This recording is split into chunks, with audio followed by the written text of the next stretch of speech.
Okay. Hi. If you are all watching these videos in sort of their organized sequence, we have now talked about the purpose of doing clinical evaluation. We have talked about the definitions, which we'll sort of be using throughout the course of the quarter, and you have some idea of the issues surrounding causality and causal nature and so forth and so on. Today, what we are going to do in this presentation is to talk about the first actual form of measurement that we will be covering in this class, which is called self-monitoring. We will go over 4 different specific ways to measure client change in here. This will be self-monitoring. Then we'll talk about something called goal attainment scaling. Then we will talk about something called an A/B design, which is the first piece of single subject design. And then we'll talk about using scales, which many of you may be doing in your agency settings right now already. And then we'll kind of talk about how to put them all together for individuals as well as building them up into programs. So starting with self-monitoring. There are a variety of different forms of self-monitoring, and what I'm going to talk about in here and focus mostly on is a kind of very detail-oriented way of looking at one's own behavior, which is quite specific. If we want to talk about the definition, and this is a definition that I came up with myself years ago, so I titled it Vonderfect. You won't find it in a textbook and you won't find it in Webster's. But I've sort of conceptualized this as the systematic observation and recording of a behavior or behaviors, and as you'll see when we go over these, it's a variety of behaviors often, by the target individual. So that means that the person who is doing the recording is doing it on him or herself, and that matters. Some people will talk about that you can self-monitor your child, or you could self-monitor your best friend or your spouse. By my definition, you can only self-monitor yourself, and when we talk more about it, you'll appreciate why it's different if you do it on someone else. So anyhow, by the target individual, that she or he is interested in learning more about and or changing. And another thing that will come up is that simply by doing the process of monitoring, you can't help but learn more about the behavior.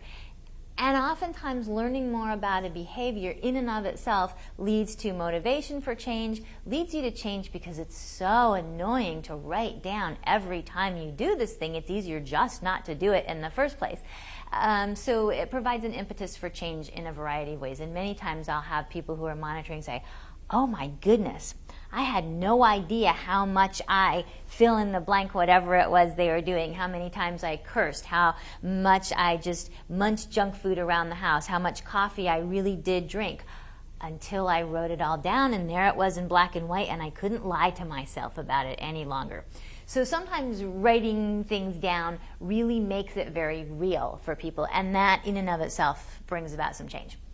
So as I said, self-monitoring, as I will cover, is a very sort of detail-oriented look at a behavior and a variety of other things co-occurring in time with that behavior. Some people will broaden that definition to include things such as journaling. Journaling could be a form of self-monitoring. So if you keep a journal or you keep a diary, which is often 2 words for much the same process, that could be a form of self-monitoring if every time before you go to bed you pull out a notebook and you write, this was my experience of the day. It's very holistic though usually. If you journal, it's sort of a stream of consciousness, thoughts and feelings, and you may pick up, your mood and what you were thinking and what you were doing, but it's all sort of put together in a stream of consciousness. Whereas self-monitoring, the way that we'll talk about it, will really help you see very specific, focused behavior and the context in which you find it. So, for example, if you wanted to learn about your coffee drinking, if you went back through somebody's journals, it's very unlikely that you would learn a lot of detail about coffee drinking. They might journal about the delicious cup of Starbucks that they just consumed, but they wouldn't tell you exactly who they were with and what their thoughts were as they drank it and how many cups they had today and how many yesterday and how many tomorrow and so forth and so on. So self-monitoring is to get that very specific, detailed, every time I do the behavior that's sort of in question, I write it down and a bunch of things about the context. So it gives you a really nice, clear look at it. Of all the different methods that we will cover in this class, this is by far the most under a microscope look at behavior. It is a very close look at a behavior, and it's beautifully contextual. The other methods that we cover do not really get context. This gets the entire context of whatever it is you're looking at. So anyway, let's move over here and talk a little bit about what are some of the different things that somebody could self-monitor. Probably many of you who are watching this have monitored some aspect of your behavior. Many times people monitor their eating behavior. Probably most of you watching this have been on at least one diet in your life. It seems to be what people in affluent societies do. And if you diet, oftentimes you'll write down everything it is that you eat and maybe something about that. If you've been a smoker or something, you may have detailed your smoking. But in essence, as I have way over here at the end, if you do it, you can monitor it. So if there is something that you do that you'd like to learn more about, that you're thinking about changing, you can self-monitor it. I've broken things here into a variety of categories. Consumatory behaviors are very popular things to monitor. What it is that you're eating, what it is that you're drinking, if you are smoking, if you are using drugs, the things that are consumable, things that go in our mouth, amount of Pepsi we drink, amount of Mountain Dew that we drink, amount of water that we drink, all of those you can monitor. Things you do. Of course, things you do, we could write a list from here until, this could go all the way south to Texas. People will self-monitor their cursing. If you chomp on your fingernails, you can self-monitor your nail biting. If you twirl your hair, you can self-monitor your hair twirling. If you do it, you can monitor it. People will monitor their states or behaviors. So for example, when I've worked in pain clinics, it was very common to have people keep what is called a pain diary. A pain diary is a very nice document that helps clients as well as their therapists get a sense of not only do you have pain, but does it wax and wane over the course of time? And is it related to things? Is it related to your activity? Is it related to your mood? Is it related to the people around you? Is it better when you wake up and gets worse through the day? Is it worse when you wake up and gets better through the day? If you exercised a lot yesterday, do you hurt a lot today or do you feel better today? So pain diaries are very common. Keeping track of one's mood.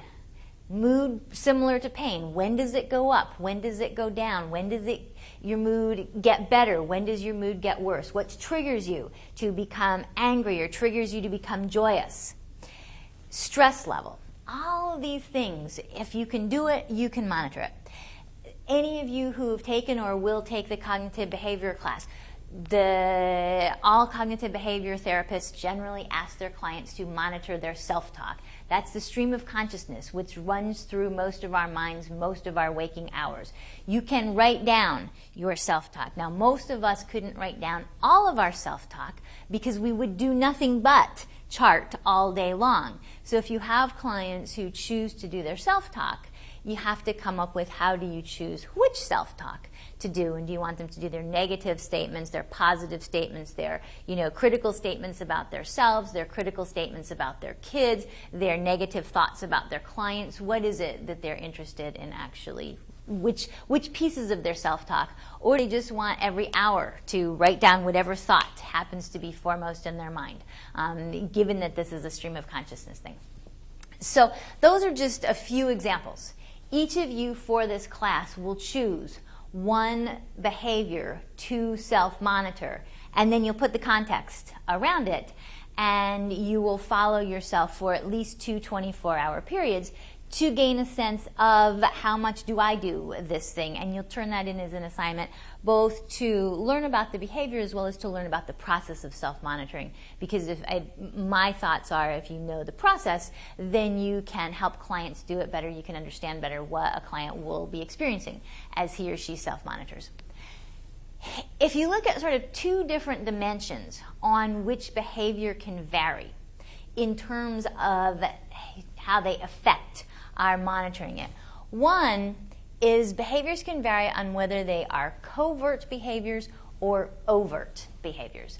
When I talk about covert here, I'm not talking about, special covert operations in the military or sneaky behaviors. So a covert behavior is not the person with bulimia who waits until the whole family is asleep, comes downstairs, eats 2 gallons of ice cream, goes into the bathroom, and very quietly vomits.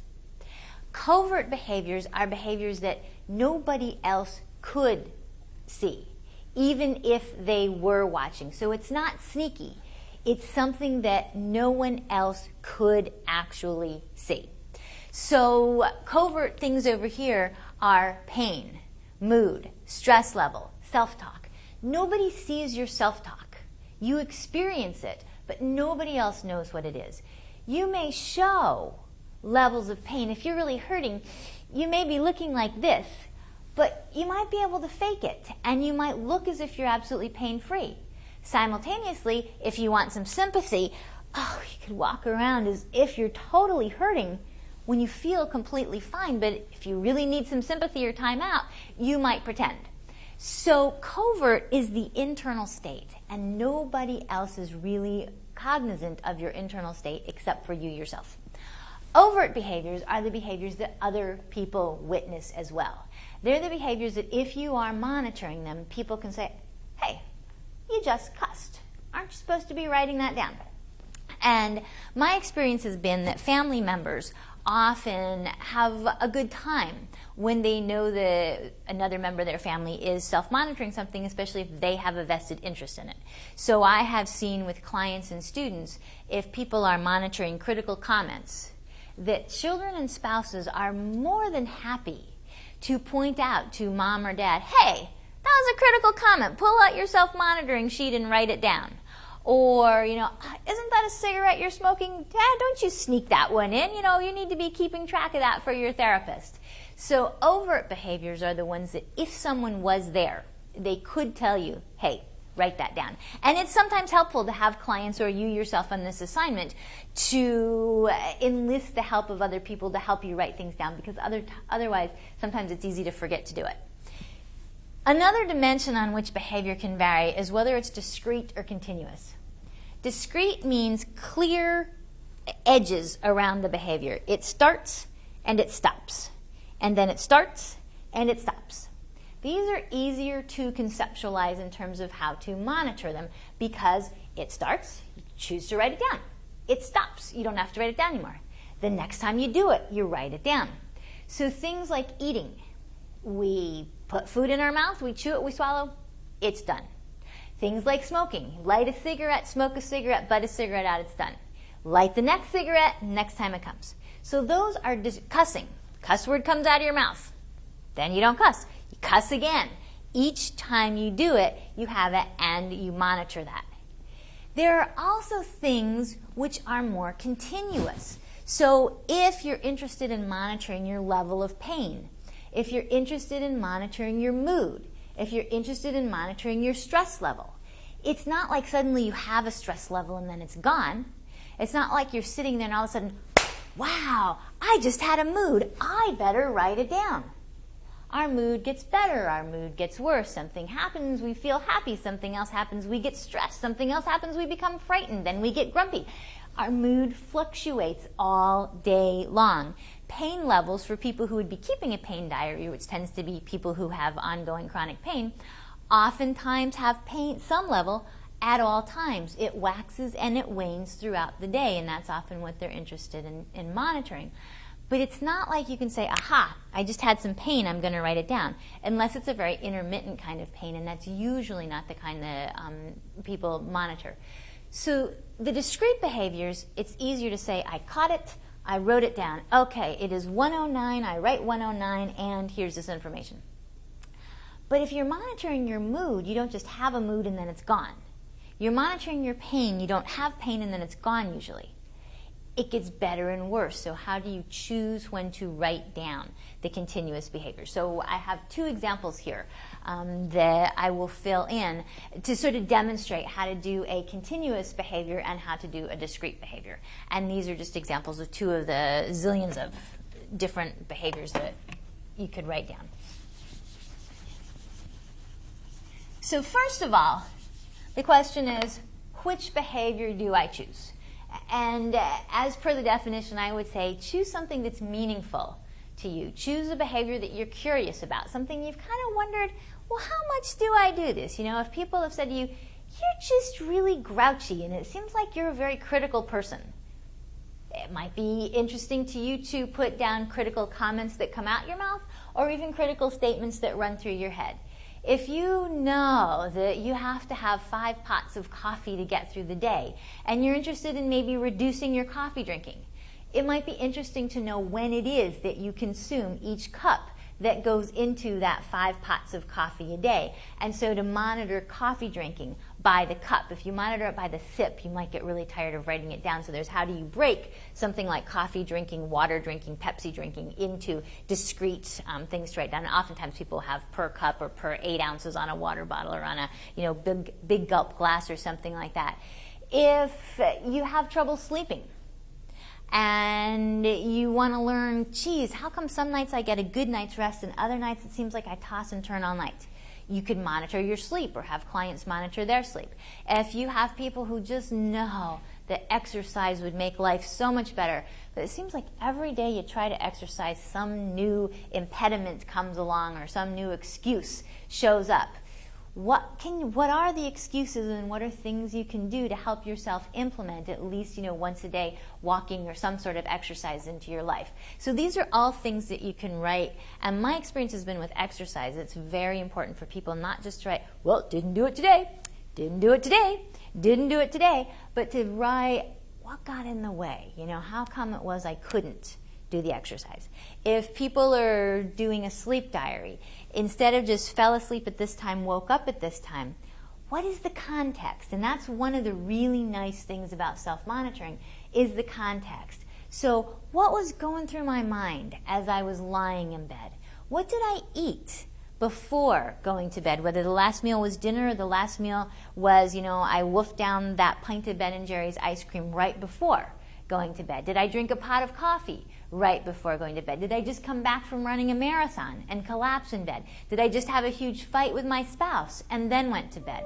What are the things that sort of happen between maybe 5 o'clock at night and when the person goes to sleep? Maybe what happened during the day before the person goes to sleep. So get the context of a behavior, and that's sort of the beauty of this tool, as well as that it is the discrete, very specific, every time I do it, I write it down. So 2 examples that I thought that I would go over here. One, classically in modern America, healthy eating is a challenge for most of us to do. And so if I can get my pen that writes. So I thought I would put up an example of an eating chart. So let's say that this is a client who may or may not have a weight problem, but just knows that they tend to eat a whole heck of a lot of more junk food than what is healthful. So they decide they'll come up with an eating self-monitoring. Now, one of the things that's nice about this tool is it's completely flexible. So some clinicians will keep one-size-fits-all self-monitorings in their desk if they see the same kind of client issues over and over and over. When I worked in pain clinics, I kept a pain diary with about 5 columns that were the same, and then 2 or 3 that people could tailor. When I led quit smoking clinics, we had a sheet of paper that had all the columns that every single person recorded on. And if you're doing really rigorous research, you really do want to be able to compare across individuals.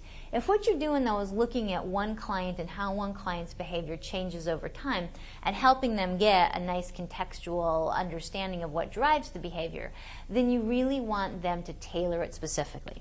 So what I've done for eating is, let's say that this is a person who's really worried that she just eats kind of whenever. She's not hungry, it's not healthy. If there's food there, she just shovels it in her mouth. So she was interested in when does she eat. In what situations does she tend to eat? What is it that she eats? Are there times that she eats very healthy foods and times she eats really junky foods? What is her mood? There's a lot of literature on emotional eating. And emotional eating is, I feel happy, so I reward myself with a candy bar. I feel grouchy, and so I drown my grouchiness in a bag of chips, and so forth and so on. So is mood related to this hypothetical person's eating? How hungry are they? There's a lot of literature that Americans tend to eat more when we're not hungry almost than some of us eat when we are hungry. So are we hungry when we eat, or do we just shovel food in our face because it's there, or because we're with friends who are eating, or because we feel grouchy? And what is my self-talk? So let's just say I were to do this, and it's right now 1:15. So I write down 1:15. Situation. I'm in class. What I ate. A bag of Cheetos. What is my mood? Let's say I'm sitting here in class. It's not very fascinating. Teacher's talking about self-monitoring. I'm feeling bored. How hungry? Here we could have like a 1 to 5 scale. 1 is not hungry. 5 is starving. And I'm about a 2 in terms of hunger. And self-talk is that I need something to stay awake. And my self-talk a little later might be, I can't believe I ate another bag of chips. So that would be my 1:15. Now let's say that now here it is, a little over an hour later, 2:30. I'm still sitting here in the same class, listening to the same teacher, drone on. So class still. What I eat now is a candy bar. How am I feeling? Still bored. How hungry am I? I'm not at all hungry. I guess that's 1. And self-talk, I'm gonna get fat on all this junk. And so forth, and so on, and so forth, and so on. With discrete behaviors, it's pretty easy. Here's the time, here's what I ate, and whatever other columns people have found interesting. Generally speaking, when you're helping a client develop a tool like this, you want to help them figure out about 3 to 5 columns. I have, 6 columns here? 6 columns are good for people who are really good at documenting things, but it starts getting a little bit too much for many other folks. So something briefer. The example I have here is a little bit briefer. So let's say this one here, we're going to measure something which is more continuous, more sort of ongoing in nature. Instead of real discrete, I ate a bag of chips and then they were gone. I ate a candy bar and then it was gone. This is a client who comes in stressing. I'm always stressing. Is there ever a time when you're not feeling stressed? No. It gets better, it gets worse, but I wake up in the morning and I'm stressing. I go to bed at night and I lie there and I toss and turn and I'm absolutely stressed. It might sort of go away if I'm really distracted by a good movie or something, but as soon as I start paying attention to it, I'm stressed again. So this is a continuing, ongoing state. When people are measuring a continuing state, you can't really say, okay, at 1:15 I had some stress. So often what people will do is to simply make up a chart with predetermined time intervals in it.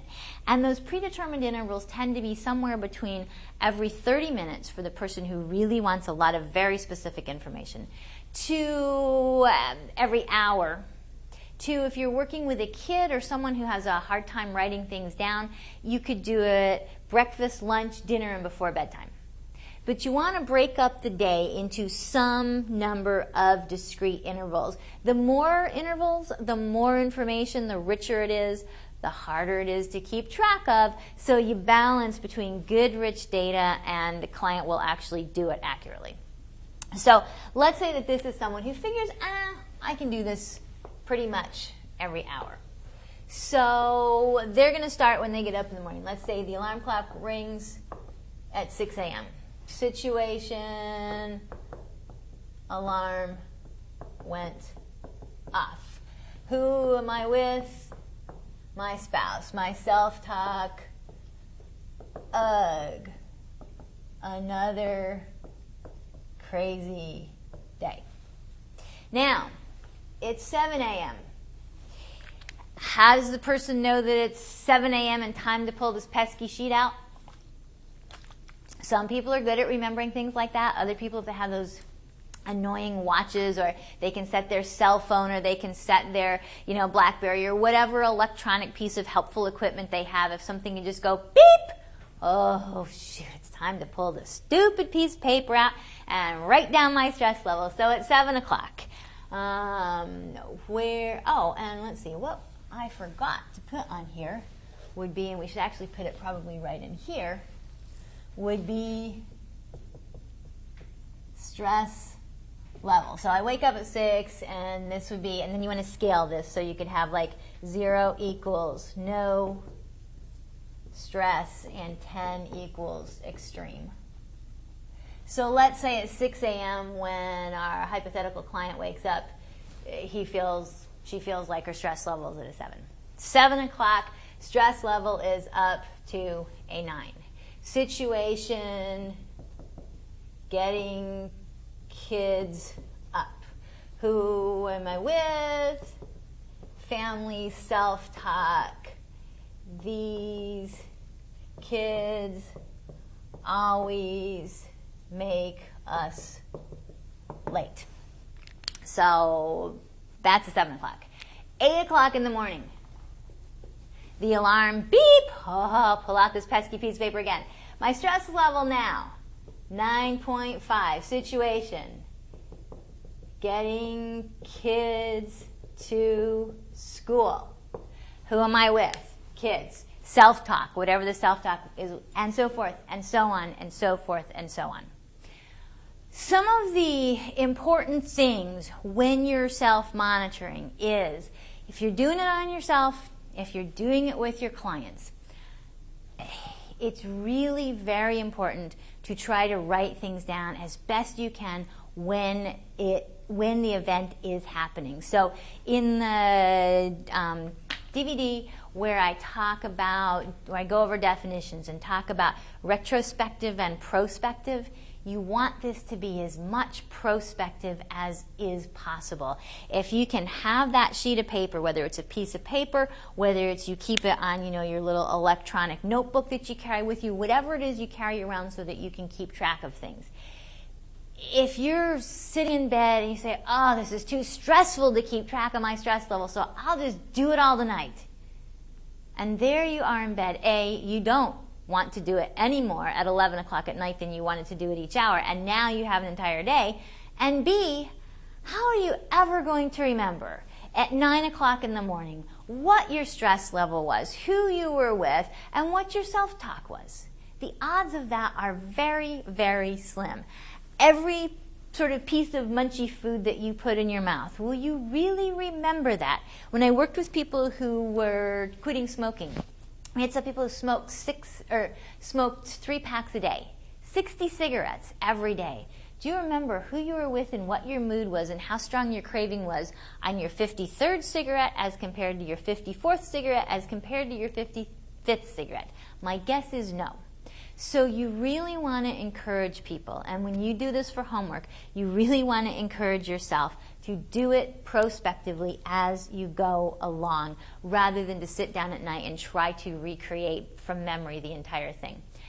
Appreciating that sometimes it's either very hard because of the situation you're in physically to pull out the piece of paper and write things down, or it's rather embarrassing socially to do that. I had a person a few years ago who was writing down critical comments, and so you're sitting there with some friends and you whip out your notebook and you start writing things down, and your friend says, what are you doing? Just curious. Oh, I'm writing down critical comments. I have to this assignment to do for a class. And the friend says, oh, really? Well, what comment are you writing down? Well, I just thought what an idiot you were to say something. It doesn't go over well in a social situation. So it might be that there's times when you pull the notebook out afterwards. You excuse yourself and go to the restroom. You pull out your pesky little notebook and you write it down. If you're working with clients, work with them to make it doable, Simplify it as much as is possible. There's the sort of, if it's just counting something, you got a kid who keeps getting sent to the principal's office for using the F word. If you can't clean your mouth up, we're going to have to, do whatever the school would do for a kid who's cussing too much.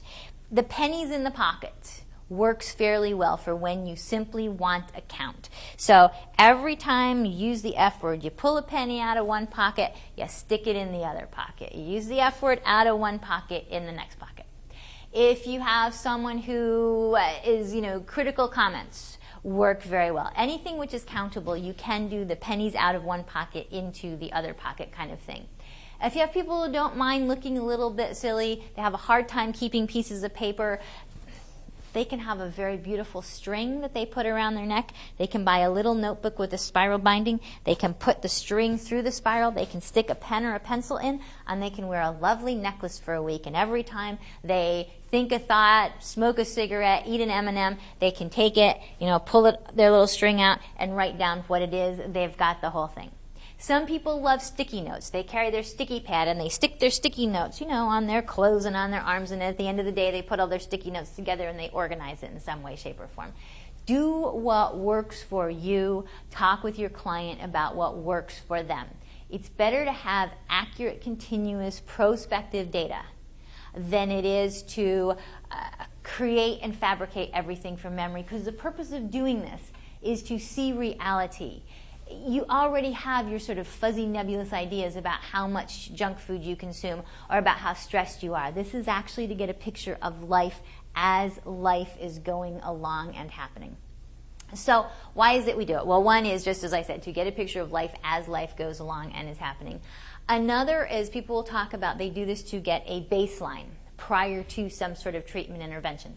So this is, I want to go on a diet, or I want to join a health club or something. I want to get a picture of what my eating habits look like before I join some sort of Weight Watchers program or something like that, so that I can have a picture of before and I can have a picture of after. So this will hopefully give me an accurate picture of before, of my eating. If I'm really stressed out and, I'm going to take a relaxation exercise or a meditation class or a Tai Chi class or something to relax, it's helpful to have a picture of what my stress level looks like pre, and then I compare that to after I take the meditation class, see if it's made a difference. A problem of doing this for getting a baseline is that people are hugely reactive to this measure. By nature of the fact that you're writing down your stress level, everything you eat, every thought you think, every word you cuss, it changes. If I'm a kid who gets in a lot of trouble for cussing and I'm writing down every cuss word that I say, some kids are like, oh, suddenly day 1 to day 2, they cuss way less. Other kids, this is fun, especially if they get to write the word out, the S word and the D word and the H word and the F word and so forth, and it has got great shock value. They cuss 3 times as much because it's really fun to turn it into the school counselor. Wow, you really cuss a lot. Yeah, I do, don't I? So it's a very reactive kind of thing. It can up a behavior, it can down a behavior. I've had people say, oh, I never knew how much I bit my nails, but as soon as I started monitoring it, I didn't bite them anymore because every time I put it in my mouth, I thought I had to write it down, and I realized how much I did it, and I stopped doing it. So it doesn't necessarily give as accurate a baseline as we might like. At the same time, if you can sort of continue the behavior without too much reactivity, it can give you a picture of what your behavior looks like. You certainly learn more about it, and as meaningful as you make the columns, you get a lovely picture of the context. What triggers the behavior? When do I do it? With whom do I do it? What drives it? What keeps it in place? What reinforces it? And especially if you come from a cognitive behavioral paradigm, this is rich. This is antecedents and consequences that we talk about in CBT class. This is understanding the environment that the behavior happens in, which is powerful information for helping people to change that behavior. So it can give you a picture of pre-post, or pre, during, and post. It helps you understand sort of all of the context that goes around behavior. It can serve as a great motivation to change because you see things in black and white. So it has a lot of purposes, and it is this nice, really microscopic look at behavior that when we go on and we talk about goal attainment scaling and we talk about doing an A-B design and we talk about scales, it gives you very specific, prospective, to-the-minute look every time I did this data that you can transfer to other methods of gathering information, which are a little more at a distance, a little less in the microscope, more, oh wow, I can see change over time, but it gives you the detailed data to transfer to those scales that you can see in a bigger picture. So it is the close-up that you can then take and put into the larger picture that is easier at a glance to get a sense of what's going on with people. So it's got a lot of value to it. However, it is tedious, it is laborious, it is time-consuming. And part of the reason I'm asking each of you to do this as a homework assignment is so you can appreciate A, the value, and B, sort of the nuisance factors. And you can balance them and you can learn how to tailor it for your clients. Which clients will do this better, which clients will do it worse, how do I help clients maximize the benefit and reduce the deterrent factors. And that's sort of all I have to say about self-monitoring, and this will be in sequence tape number 4.